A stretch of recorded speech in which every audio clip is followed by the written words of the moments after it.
America doesn't look broken because it can't act.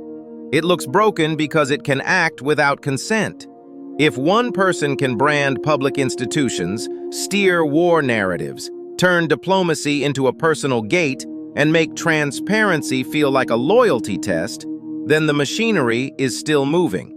It's just not moving the way the Constitution intended. Here's the uncomfortable truth most coverage avoids.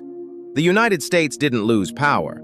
It lost friction. The system was designed to slow ambition down, force debate, require authorization, distribute decision-making, and make abuse costly.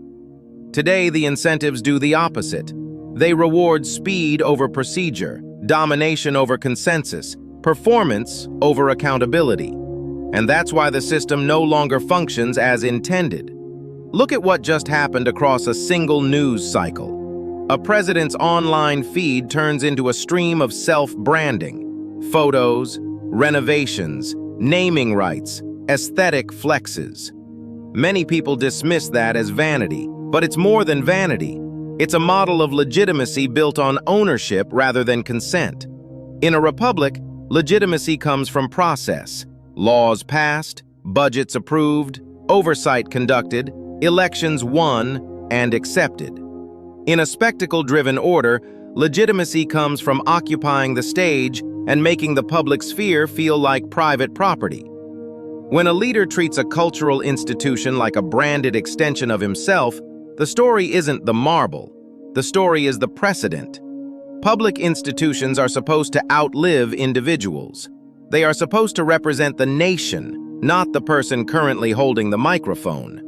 But the modern political economy pays leaders to do the reverse, to personalize the state, to turn every national symbol into a personal logo, to make politics feel like a product people consume rather than a structure citizens steward. That personalization doesn't stay in culture, it spreads. Because once politics becomes a brand, governance becomes narrative management. Policy becomes a content strategy. Oversight becomes an obstacle to be framed, not a duty to be honored. Now take foreign policy, where the Constitution's intent was even clearer. The choice to use force was not meant to be a branding moment. It was meant to be a collective decision made with public authorization.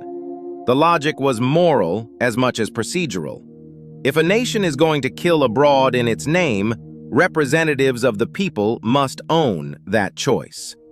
But modern America has drifted into a system where the executive can act first, and the debate, if it happens, comes later. And in a media-driven environment, the debate isn't even about authority anymore. It's about storyline. That's why strikes overseas are increasingly packaged with moral framing built for domestic audiences.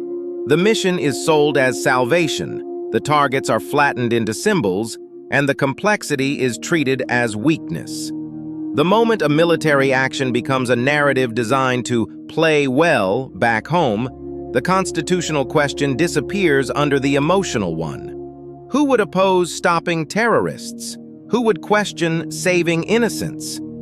That's the trick. When politics is optimized for attention, procedure is painted as hesitation, and hesitation is painted as betrayal. Oversight becomes unpatriotic. Questions become disloyal, and the system's core safety feature, forcing leaders to justify power before using it, gets replaced by a new rule. Whoever controls the story controls the legitimacy. This is where the system quietly breaks, not because Congress has zero authority, but because Congress has fewer incentives to use it.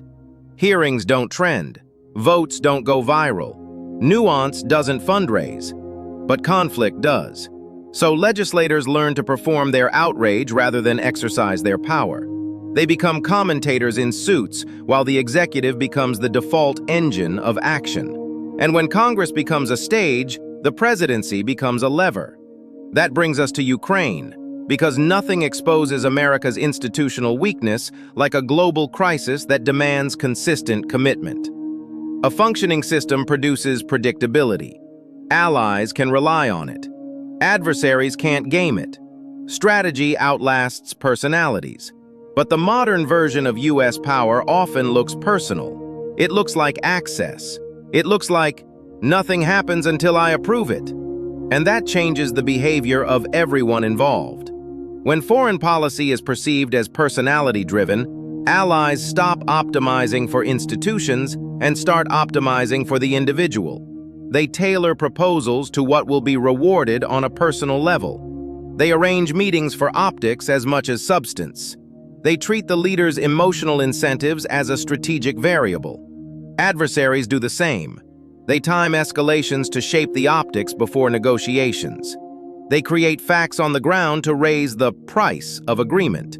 They test whether the system's commitments are real or merely performative. In a world like that, diplomacy becomes court politics, less like statecraft, more like persuasion in a royal hallway. And the constitutional design cannot compete with that, because the design assumes policy is made through durable processes. The modern environment makes policy feel like something decided by the mood of the moment and the frame of the day. If you want one sentence that captures the dysfunction, America's foreign policy used to be constrained by institutions. Now it's constrained by optics. Then comes the hardest part: legitimacy at home. This is where the Epstein files matter, not because of the gossip, but because of what the fight over transparency reveals. In the American tradition, the justice system earns trust through procedure. It moves carefully, protects victims, preserves rights, and refuses to become a tool of public fury. That procedural restraint is supposed to signal fairness. But in an environment where every institution is viewed through partisan identity, the same restraint reads as corruption. Delay becomes a cover-up. Redaction becomes proof of conspiracy. Caution becomes complicity. And speed, when it happens, becomes proof of a witch hunt. So the justice system gets trapped. It cannot act in a way that produces shared legitimacy because legitimacy itself has been polarized. The output of the institution no longer settles the argument. It becomes ammunition in the argument.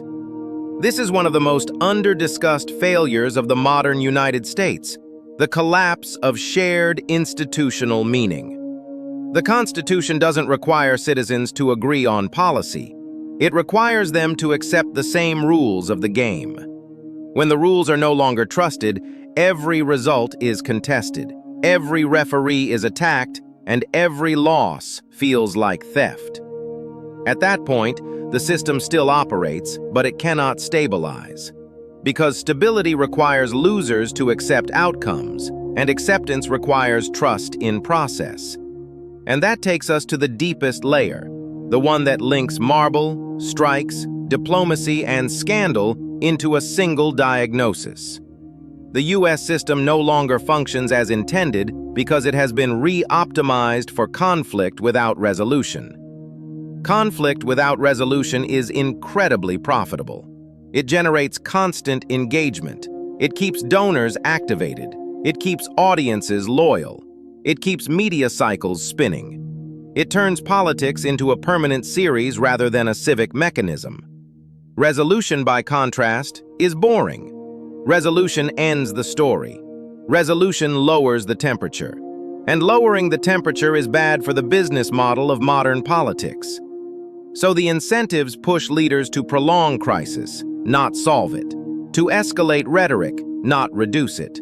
To frame every issue as existential, because existential fear is the fastest path to loyalty. That's why you see the same pattern across issues that should be separate. A cultural institution becomes a battleground, because battlegrounds build tribes. A military action becomes a moral spectacle, because spectacles create applause.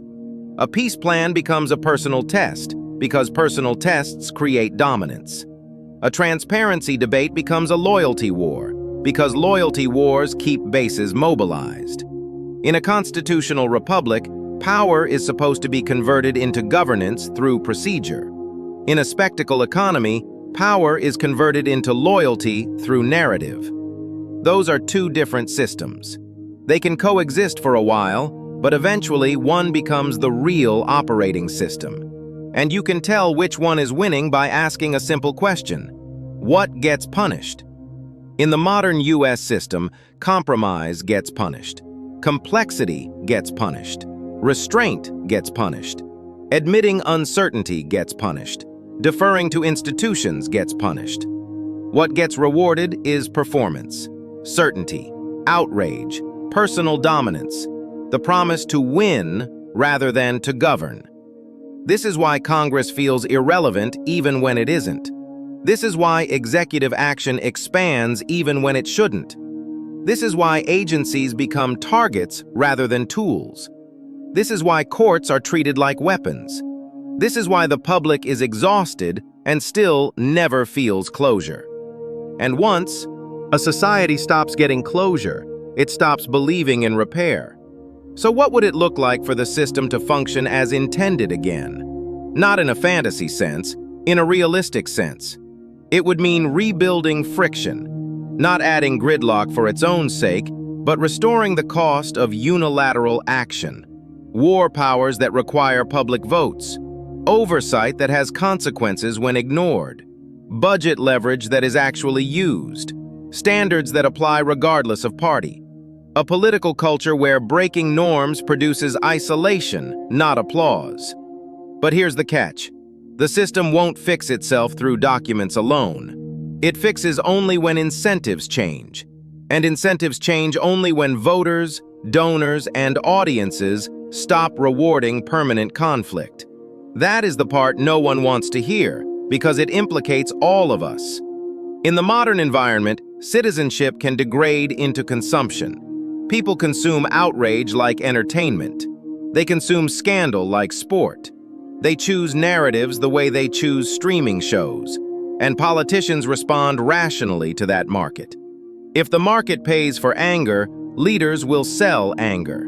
If the market pays for humiliation, leaders will deliver humiliation. If the market pays for the destruction of trust, leaders will destroy trust. And that's why the most realistic path back to a functioning system is not a single heroic reform. It's a shift in what the public rewards. Demand process, not just outcomes. Demand hearings that matter, not clips that trend. Demand votes on the use of force. Demand consistent standards. Demand consequences that are not delayed into irrelevance. Because the alternative is a system that keeps moving while losing its meaning. A republic that still has elections, still has courts, still has speeches, but no longer has shared legitimacy. A government can survive a lot of conflict. What it cannot survive is a world where no one believes the rules are real. So here is the question this entire week forces us to confront. If the U.S. political system now runs on spectacle, loyalty, and narrative dominance, what happens when a real national emergency demands trust, unity, and compliance? That is the test the founders built the system to pass. And it is the test the modern incentive structure is training it to fail. Seeing America and power more clearly. Now tell me in the comments, which part of the system broke first? Congress surrendering oversight, media turning governance into content, or voters rewarding conflict over accountability?